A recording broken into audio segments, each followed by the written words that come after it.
ఈ వీడియో చేయటంలో ఎవరిని హత్య చేయాలని కానీ ఎవరిని బాధ పెట్టడం నా ఉద్దేశం లేదు. ఒక్క చొప్పున లెక్క పెడుతూ ఉన్నాడు. 100 ఒక్కలు లెక్కెట్టాక ఒక్కలు లెక్కెట్టేశాను జాగ్రత్త అని. 7 కొండలను ముట్టుకుంటే ఎవరినైనా వేసుకెళ్ళిపోతుందో. నా చక్రం ఫ్యాను కన్నా స్పీడుగా చంద్ర ప్రచండ పవనంలా తిరుగుతూ మీలాంటి శిశుపాలకుల కంఠాల్ని కత్తిరిస్తుంది. అందరికీ నమస్కారం. ఈరోజు నేను చెప్పబోయే విషయం, మొన్న 26వ తారీఖు శాసనమండలిలో లడ్డు కల్తీ విషయంలో ఒక డిస్కషన్ పెట్టారు. దురదృష్టం కొద్దీ వైసీపీ వాళ్ళు సభని సజావుగా జరగనివ్వకుండా డిస్కషన్ అర్ధంతరంగా ఆపేయడం జరిగింది. ఇప్పుడు మళ్ళీ అక్కడ మాట్లాడటానికి నాకు అవకాశం లేదు. కానీ ఒక మంచి విషయాన్ని ప్రజల్లోకి తీసుకెళ్లాల్సిన బాధ్యత నాకు ఉందని చెప్పి ఈరోజు మీ ముందుకు వచ్చి, ఆ రోజు నేను మాట్లాడదాం అనుకున్న విషయాన్ని మీ ముందు పెట్టాల్సిన బాధ్యత నాకుంది. శాసనమండలి అధ్యక్షుల వారిని సంబోధిస్తూ అధ్యక్ష అంటూ ఈ మాటలను మాట్లాడాల్సింది కుదరలేదు. అది మీతో షేర్ చేసుకోవాలని అనిపించి ఈరోజు ఈ వీడియో చేస్తున్నాను. ఈ వీడియో చేయటంలో ఎవరిని హత్య చేయాలని కానీ ఎవరిని బాధ పెట్టడం నా ఉద్దేశం లేదు. ఒకవేళ ఎవరైనా సరే ఏదైనా మీ మనసులో గాయపడితేనో లేకపోతే మీ మనసులో బాధపడితేనో నన్ను క్షమించండి. ఇప్పుడు వీడియోలోకి వెళ్దాం. లడ్డు కల్తీ జరిగిందా? నెయ్యి కల్తీ జరిగిందా? దర్శనం టికెట్ ద్వారా డబ్బులు దోచుకున్నారా? ఇంకా ఇతర మార్గాల ద్వారా ఆ దేవదేవుడి సొమ్ములు అపహరించారా? ఇవేవి మాట్లాడటానికి నేను రాలేదు. జరగకూడని అపచారం జరిగిపోయింది. అది హిందూ ప్రజల గుండెల్లోకి వెళ్ళిపోయింది. దాని గురించి కూడా మాట్లాడటానికి నేను రాలేదు. కర్మ గురించి కొన్ని మాటలు మాట్లాడాలనిపించింది. భారతదేశం కర్మభూమి. ఈ కర్మభూమిలో అనేక రకాల మతాలు, కులాలు, జాతులుగా ఏర్పడి ఉన్నప్పటికీ అంతిమంగా అందరూ భారత సంతతి, హిందువుల సంతతి. మనమంతా హిందూ మత మూలాల నుంచి వచ్చిన వారమే. అనేక కారణాల వల్ల రకరకాల మతాలను స్వీకరిస్తున్నప్పటికీ మనందరి నరనరానా జీర్ణించుకున్నది హిందూ ధర్మం మాత్రమే. ఏ మతస్థుడైనా ఏ వ్యక్తులైనా కర్మ సిద్ధాంతానికి కట్టుబడి ఉండాల్సిందే. For every action there is an equal and opposite reaction అని న్యూటన్స్ లా చెప్పినట్టు, కర్మ సిద్ధాంతం ఆధ్యాత్మిక భావన మాత్రమే కాదు, ఇది సైన్స్ కూడా. ఏ గింజ నాటితే ఆ పండే కోస్తాం. విత్తనాలు వృక్షాలుగా ఎదుగుతాయి అనేది సైన్స్ అయితే కర్మ కూడా సైన్సే. కాదు, అందులో దైవత్వం దాగి ఉంది అంటే కర్మ కూడా దైవత్వమే.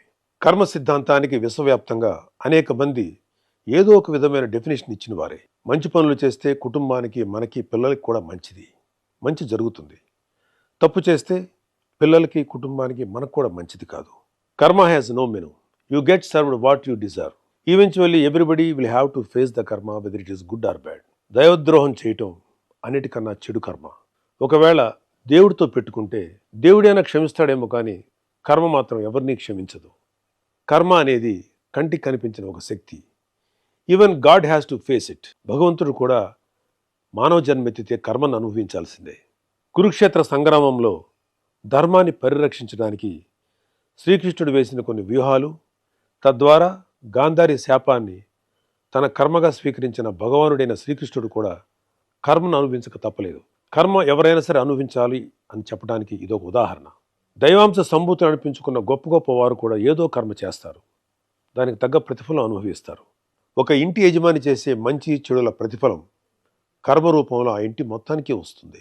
ఒక గ్రామాన్ని, ఒక రాష్ట్రాన్ని, ఒక దేశాన్ని నడిపించే నాయకుడైనా సరే అతను చేసే మంచితో పాటు చెడులో కూడా కర్మ ప్రతిఫలం అందరూ అనుభవించాల్సిందే. వైసీపీకి ఓటు వేసిన పాపానికి అమాయక ప్రజలు కూడా కొంతకాలం పాటు కర్మ ప్రతిఫలాన్ని అనుభవించారు. ఇప్పుడు అనుభవించాల్సింది ముఖ్య పాత్రధారులు, సూత్రధారులు, మద్దతుదారులు.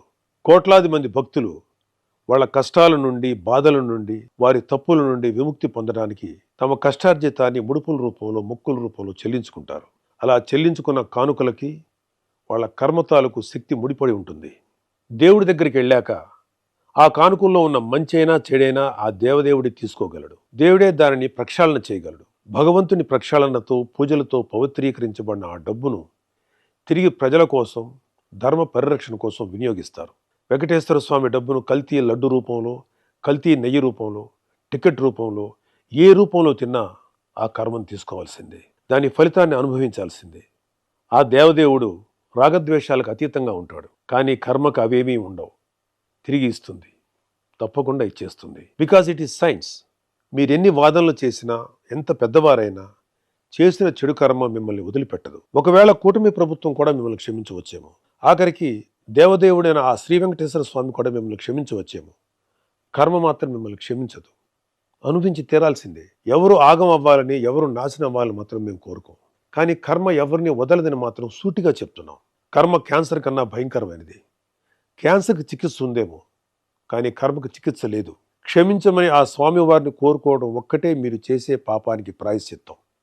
ఇప్పటికైనా చేసిన తప్పుకు క్షమాపణలతో పాప ప్రాయశ్చిత్తం చేసుకోవాలని లడ్డు కల్తీ స్కామ్ భాగస్వాములకు, పాత్రధారులకు, సూత్రధారులకు, మద్దతుదారులకు సూచిస్తున్నాం. మీరు చేసిన పాపాలు మీ కుటుంబ సభ్యులకు అంటుకోకుండా మీ వరకే పరిమితం అవ్వాలని ప్రార్థిస్తున్నా. మీ కర్మకు మిమ్మల్ని వదిలేస్తున్నాం. చివరిగా ఒక మాట చెప్పి ముగిస్తాను. ధర్మరాజు చేసిన రాజసూయ యాగంలో శ్రీకృష్ణుడికి అగ్రతాంబూలం ఇవ్వటానికి నిశ్చయించబడింది. కృష్ణుడికి అగ్రతాంబూలం ఇవ్వటానికి ఇష్టం లేని శిశుపాలు లాంటి దుర్మార్గుడు, పాపాత్ముడు అనేక పాపాలు చేశాడు. అనేకమైన మాటలు అగ్రతాంబూలం తీసుకుంటున్న శ్రీకృష్ణుడి మీద సంధించాడు. చాలా చెడ్డగా మాట్లాడాడు. శ్రీకృష్ణ భగవానుడు వెంటనే కోపించుకోలేదు, ఆవేశపడలేదు. కానీ అతని కొంత అవకాశం ఇచ్చాడు.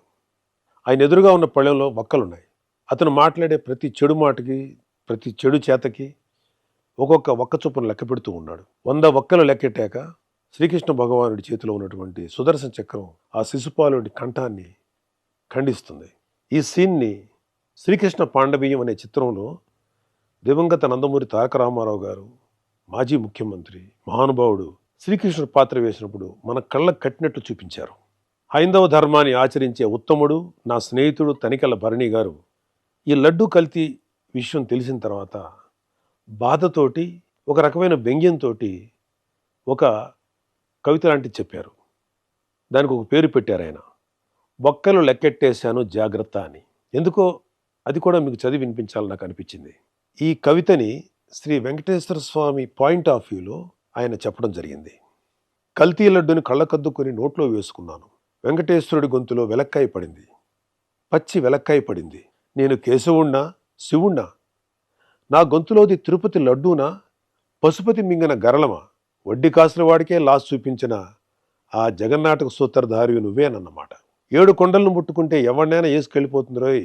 నా చక్రం ఫ్యాను కన్నా స్పీడుగా చంద్ర ప్రచండ పవనంలా తిరుగుతూ మీలాంటి శిశుపాలకుల కంఠాల్ని కత్తిరిస్తుంది. 100 తప్పులు చేసేశారు, ఇక క్షమించే ప్రసక్తి లేదు. ఒక్కలు లెక్కెట్టేశాను, వస్తున్నా కబడ్దార్. గోవిందా గోవిందా.